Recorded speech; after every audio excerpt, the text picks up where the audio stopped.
This Sunday, we're going to add to our processes.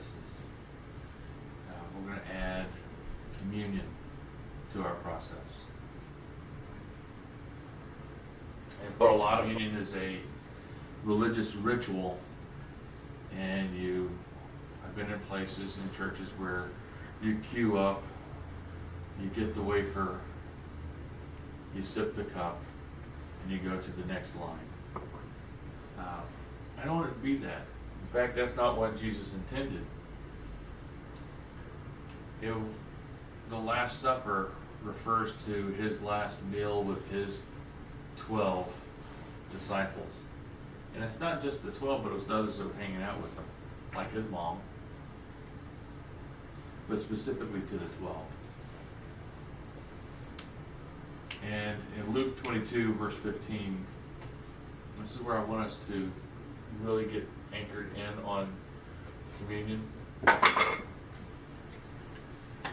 He said to them, I have earnestly desired to eat this Passover with you before I suffer.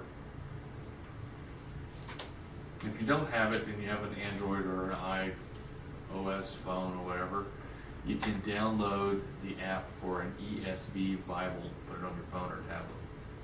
It's available. What did you say, Luke? Luke 22, verse 15.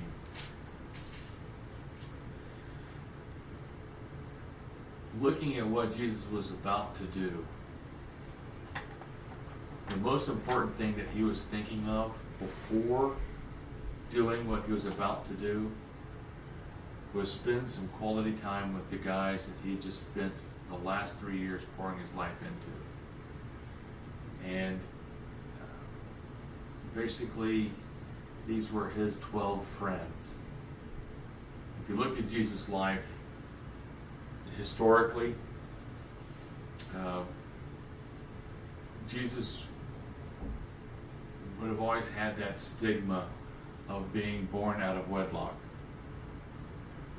And he would have been a Jew in a Roman city. Nazareth is right outside of a large Roman city. Oddly enough, Nazareth still exists, but that Roman city is a ruin.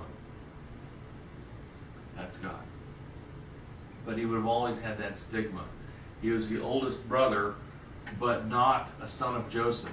So the brothers would have always kind of picked on him. All of his family would have kind of, yeah, well, that's Jesus. He doesn't really belong. He would have had that all of his life.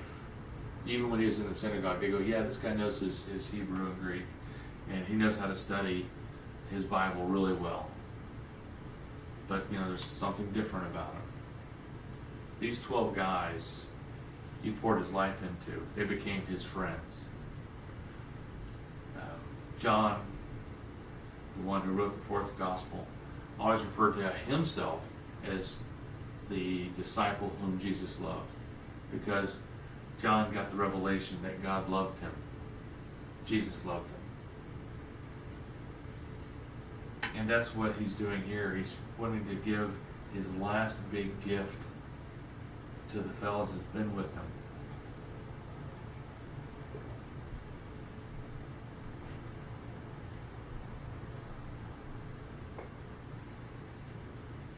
When the hour came, he reclined at the table. This is verse 14. And the apostles with him. And he said to them, I have earnestly desired to eat this Passover with you before I suffer. For I tell you, I will not eat it until it is fulfilled in the kingdom of God. And he took a cup. And when he had given